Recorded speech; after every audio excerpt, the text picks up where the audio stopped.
Tout d'abord, il faudrait expliquer qu'est-ce que c'est le groupe d'experts indépendants, un groupe composé par des professeurs, des chercheurs, des experts provenant des 47 pays qui ont ratifié la Charte européenne.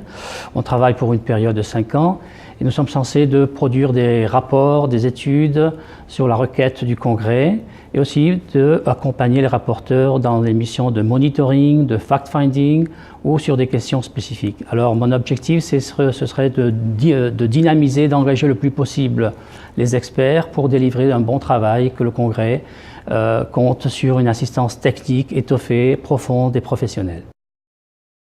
En termes généraux, je pense que c'est une évolution très positive, étant donné que les 47 pays ont ratifié la charte, le dernier étant San Marino, et qu'il y avait des pays, notamment la France, qui pendant beaucoup d'années se résistaient à le ratifier, mais elle l'a fait finalement.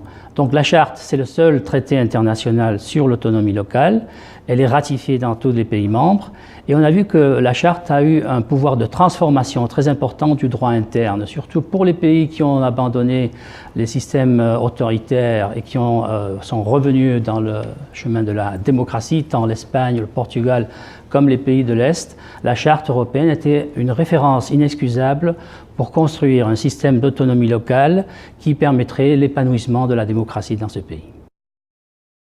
Les principes de la charte, certains d'eux sont très généraux et voilà peut-être une faiblesse qui est, disons, identifiée par certains experts. Mais cela donne assez de souplesse au pays pour que dans sa tradition et d'après la composition des forces politiques, ils puissent trouver la solution qui est la meilleure pour eux.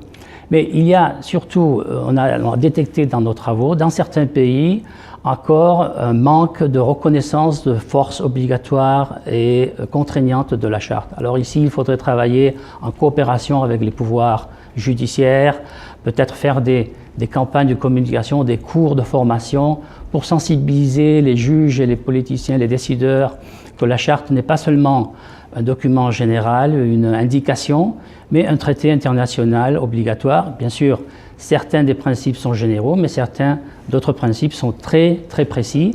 Et on voit dans certains pays que même ces principes ne sont pas respectés.